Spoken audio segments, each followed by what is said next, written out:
നമ്മുടെ ഒക്കെ ലൈഫിൽ നടക്കുന്ന ഓരോ സംഭവങ്ങളും അത് വിജയമാകട്ടെ പരാജയമാകട്ടെ മറ്റോരോ നേട്ടങ്ങളാണെങ്കിലും എല്ലാം നമ്മുടെ മനസ്സിലുള്ള ചിന്തകൾക്ക് അല്ലെങ്കിൽ നമ്മുടെ മനസ്സിലുള്ള വിശ്വാസങ്ങൾക്കനുസരിച്ച് മാത്രമാണ് സംഭവിച്ചുകൊണ്ടിരിക്കുന്നത്. എന്തെങ്കിലുമൊക്കെ നേടിയെടുക്കണം അല്ലെങ്കിൽ എവിടെയെങ്കിലുമൊക്കെ എത്തിച്ചേരണം എന്നൊക്കെ ഒരുപാട് ആഗ്രഹങ്ങളുള്ള ആളുകളായിരിക്കാം അല്ലെ. പക്ഷെ എന്തെങ്കിലുമൊക്കെ ചെയ്യണം എന്ന് വിചാരിക്കുന്ന സമയത്തായിരിക്കും ഇതെന്നെ കൊണ്ട് സാധിക്കുമോ, അല്ലെങ്കിൽ ഇതൊന്നും എനിക്ക് പറ്റിയ പണിയല്ല, മറ്റുള്ളവർ എന്ത് വിചാരിക്കും, അങ്ങനെ ഒരുപാട് ചിന്തകൾ നമ്മുടെ ഉള്ളിലോട്ട് കടന്നു വരുന്നു അല്ലെ. ഇവർ പറയുന്ന പേരാണ് ലിമിറ്റിംഗ് ബിലീഫ്സ് എന്ന്. നമ്മുടെ ഓരോ നേട്ടങ്ങളിലും തടസ്സമായിട്ട് അല്ലെങ്കിൽ നമ്മുടെ ഓരോ അവസരങ്ങളും തടഞ്ഞുകൊണ്ടിരിക്കുന്നത് നമ്മുടെ ഉള്ളിലുള്ള ഈ വിശ്വാസങ്ങൾ കൊണ്ടാണ്.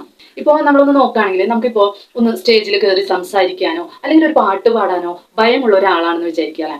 ഭയമുള്ള ഒരാളാണെങ്കിൽ എത്രത്തോളം അവസരങ്ങൾ നമ്മളുടെ അടുത്തേക്ക് എത്തിച്ചേർന്നാലും ആ ഭയം മൂലം നമ്മൾ ആ അവസരം ഉപേക്ഷിച്ചു പോകുന്നു എന്നുള്ളതാണ്. അപ്പൊ എങ്ങനെയാണ് ഈ വിശ്വാസങ്ങൾ നമ്മളുടെ ഉള്ളിലോട്ട് കടന്നു വന്നിട്ടുള്ളത് എന്ന് ചിന്തിച്ചിട്ടുണ്ടോ? നമ്മളൊക്കെ കുട്ടിക്കാലം മുതലേ ഇപ്പോ ഒരു 8 വയസ്സ് മുതലേ നമുക്കറിയാലേ, നമ്മൾ കേട്ടിട്ടുള്ള, നമ്മൾ കണ്ടിട്ടുള്ള, പ്രവർത്തിച്ചിട്ടുള്ള ഓരോ കാര്യങ്ങളുമാണ് നമ്മളുടെ വിശ്വാസങ്ങളായിട്ട് മാറുന്നത്.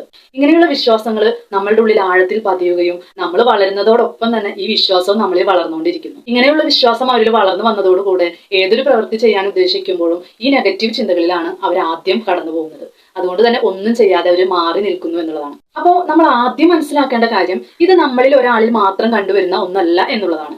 ഓരോ മനുഷ്യരിലും കണ്ടുവന്നിട്ടുള്ള വിശ്വാസമാണ് ഈ ലിമിറ്റിംഗ് ബിലീഫ്സ്. എങ്ങനെ ഇതെല്ലാം ഓവർകം ചെയ്തുകൊണ്ട് എനിക്കും സക്സസ് ആവണം എന്ന് ചിന്തിക്കുന്നവരുണ്ടെങ്കിൽ എന്താണ് എന്നെ തടഞ്ഞു നിർത്തുന്ന വിശ്വാസങ്ങൾ, അത് നമ്മൾ കണ്ടെത്താം. ഇപ്പൊ നമുക്കറിയാലേ, മനുഷ്യരെല്ലാവരും വ്യത്യസ്തരാണ് അല്ലെ. ഓരോരുത്തരിലുള്ള വിശ്വാസങ്ങളും നെഗറ്റീവ് ചിന്തകളും വ്യത്യസ്തമാണ്. ഇങ്ങനെ ഒരുപാട് തരത്തിലുള്ള വിശ്വാസങ്ങൾ നമ്മളെ കുറിച്ച് നമ്മൾ കരുതി വെച്ചിട്ടുണ്ടായിരിക്കും അല്ലെ. അപ്പൊ അത് ഏതൊക്കെയാണ് നമ്മളൊന്ന് കണ്ടെത്തുക എന്നുള്ളതാണ് നമ്മൾ ആദ്യം ചെയ്യേണ്ട ഒരു കാര്യം. അപ്പൊ നമ്മളിങ്ങനെ വിശ്വാസം കണ്ടെത്തുന്ന സമയത്ത് ഏറ്റവും കൂടുതൽ എന്നെ അലട്ടുന്ന പ്രശ്നം ഏത്, അതാണ് നമ്മൾ ആദ്യം കണ്ടെത്തേണ്ടത്. ഇനി ഈ കണ്ടെത്തിയ കാര്യങ്ങളെല്ലാം നമ്മളൊന്ന് എഴുതി വെക്കേണ്ടതാണ്.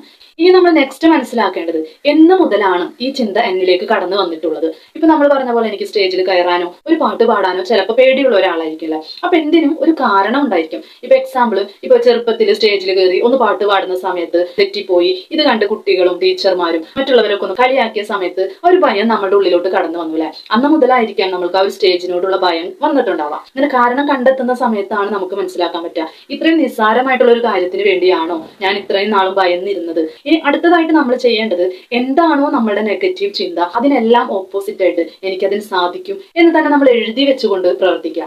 ഏറ്റവും നമ്മളെ അലട്ടുന്ന കുറച്ച് കാര്യങ്ങൾ, 2-3 പ്രശ്നങ്ങളെ മാത്രം നമ്മൾ എഴുതി വെച്ച് ആ 3 നെഗറ്റീവ് ആയിട്ടുള്ള കാര്യങ്ങളെ നമ്മൾ പോസിറ്റീവ് ആയിക്കൊണ്ട് എനിക്കത് ചെയ്യാനായിട്ട് സാധിക്കും, എനിക്ക് പേടിയില്ല എന്നുള്ള രീതിയിലൊക്കെ നമ്മൾ എഴുതാനായിട്ട് തയ്യാറാവുക എന്നുള്ളതാണ്. ഇന്ന് തന്നെ ചെയ്ത് ഇന്ന് തന്നെ നമ്മൾക്ക് അത് മാറ്റിയെടുക്കാനായിട്ട് സാധിക്കില്ല അല്ലെ. കണ്ടിന്യൂസ് ആയിട്ട് നമ്മളിത് പ്രാക്ടീസ് ചെയ്യുന്ന സമയത്ത് ഓരോ ബിലീഫ്സ് ആയിട്ട് നമ്മളിൽ നിന്നും അകന്നു പോകുന്നതായിട്ട് നമുക്ക് കാണാനായിട്ട് സാധിക്കും.